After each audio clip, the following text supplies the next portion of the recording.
Мамлекет эл аралык донорлордун, өнөктөш тараптардын назарын Баткенге бурууда. Атайын уюштурулган жыйынга эл аралык уюмдардын өкүлдөрү катышканы бекеринен эмес. Учреждение Кара-Кыргызской автономной области, также 25-летие Баткенской области. Биз Кара-Кыргыз автоном облусунун түзүлгөндүгүнүн 100 жылдыгы менен Баткен облусунун 25 жылдыгын белгилейбиз.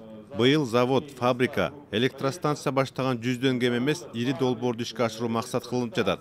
Сүйлөшүүлөрдүн жана бүгүнкү жолугушуунун натыйжасында дагы Баткен облусунда инфраструктуралык, социалдык долбоорлорду жүзөгө ашыра алабыз деп бекем ишенем. Чек арадагы окуялар, чечилбей келген көйгөйлөр Баткенге көңүл буруу зарылчылыгын көрсөткөн. Мындан улам дубанды өнүктүрүү үчүн облуска өзгөчө макам берилген. Ага ылайык калкка кызмат көрсөтүүлөрдү жакшыртып, жеткиликтүү кылуу, жеңилдиктерди берүү каралган. Ошондой эле өзгөчө салык режими бар. Бул облустун инвестициялык абалын жакшыртуу үчүн жасалган кадам. Дал ушул жеңилдиктер жана Баткендин экономикалык мүмкүнчүлүктөрү Бишкекте эл аралык уюмдардын өкүлдөрүнө тааныштырылды. Аймактагы көйгөйлөр да айтылды. Көйгөйлөр бүт жерде эле ошол жанагы таза сууга муктаж, сууга муктаж. Анын баарын биздин ушу өнүктүрүү программанын алкагында өз убагында белгилenen тартипте чечилет.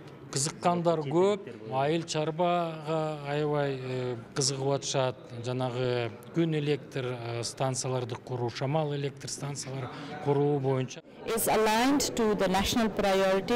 Бириккен Улуттар Уюмунун өнүктүрүү программасынын Баткенди комплекстүү өнүктүрүү боюнча сунушу тааныштырылды. Ага ылайык 3 өзгөчөлүк эске алынып жатат. Мамлекеттик башкарууну жакшыртуу жана социалдык биримдик, климаттык коопсуздук, ошондой эле жашыл экономикага өзгөчө маани берип жатабыз. Биз президенттин Баткен облусундагы ыйгарым укуктуу өкүлү менен байланышты бекемдейбиз. Жыйынга Бириккен Улуттар Уюмунун баш катчысынын жардамчысы, уюмдун өнүктүрүү программасынын аймактык бюросунун директору катышты. Ал берилген сунуштар көз жазында калбастыгын белгилеп, Баткенди өнүктүрүүгө көмөк көрсөтүлөрүн билдирди.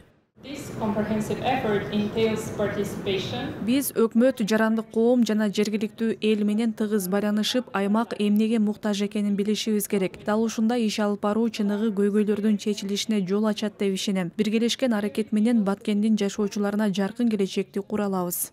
Бириккен Улуттар Уюмунун баш катчысынын жардамчысы Баткенди өнүктүрүү боюнча айтылган сунуштарды угуп гана чектелбей, облусту кыдырып, жергиликтүү элдин жашоо шарты менен жакындан таанышат.